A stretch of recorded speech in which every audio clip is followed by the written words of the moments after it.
పూరా local. MLC ఎన్నికల్లో Congress party ఓడిపోవడానికి కారణం కాంగ్రెస్ లో ఉన్న వాళ్ళే అని వార్తలు వస్తున్నాయి, నిజమేనా? సరే, ఓటమికి 1.25 కారణాలు ఉంటాయి. కర్ణుడి చావుకు 1.25 కారణాలు అంటూ ఆడ నరేందర్ రెడ్డి గారు పాపం కష్టపడ్డారు, కార్యకర్తలు అందరూ కూడా పనిచేశారు. కానీ అది విచిత్రమైనటువంటి పరిస్థితి. అక్కడ అనేది మేధావులు, పట్టభద్రులు అంటే కాస్త మేధావులు, వాళ్ళు ఎప్పుడు ఎటు మొగుతారో అర్థం కానటువంటి పరిస్థితి. అందులో ఉత్తర తెలంగాణలో బీజేపీ ప్రభావం ఉంది. 8 మంది ఎమ్మెల్యేలు ఉన్నారు, 4 ఎంపీలు ఉన్నారు. కాబట్టి అక్కడ కొంత ఆ విధంగా వాళ్లకు ప్రయోజనం కలిగింది. ఆయన చివరిదాకా కొట్లాడు, పెద్ద స్వల్ప తేడాతో ఓడిపోయి 4,000 ఓట్లు అంటే పెద్ద ఫరక్ కాదు. కాబట్టి అయినప్పటికీ సాయశక్తిలో కొట్లాడు ఆయన. ఇదేం కొలమానం కాదు. ఆ గ్రాడ్యుయేట్ ఎమ్మెల్యేకల్లో బీజేపీ గెలిచితే రేపు అధికారంలోకి వస్తాం అని కళ్ళగంటాం, ఇంతకన్నా మూర్ఖత్వం ఇంకోటి ఉండదు. అంటే ప్రభుత్వం మీద ఏమైనా భారం పడే అవకాశం ఏముండదండి దీంట్లో. గ్రాడ్యుయేట్స్ ఎన్నికల్లో ఎప్పుడు కూడా ప్రతిపక్ష పార్టీలకు అవకాశం వస్తుంది. ఎందుకు అవకాశం వస్తుంది అంటే, గతంలో అదే గ్రాడ్యుయేట్ ఎన్నిక బీఆర్ఎస్ పార్టీ బలంగా ఉన్నప్పుడు కాంగ్రెస్ గెలిచింది. జీవన్ రెడ్డి గారిని గెలిపించినాం.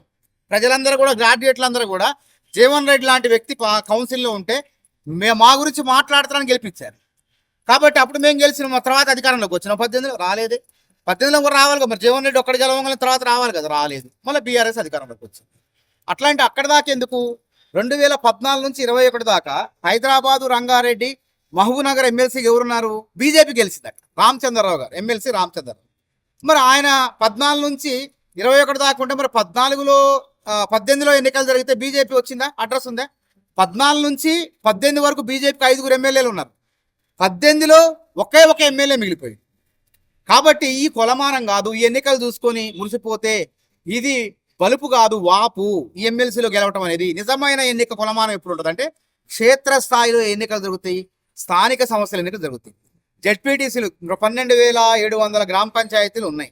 అందులో ఎన్ని వస్తాయి? పార్టీ మద్దతు సింబల్ ఉండదు, కానీ పార్టీ మద్దతు ఎన్ని గ్రామ పంచాయతీలు కైవసం చేసుకున్నాం.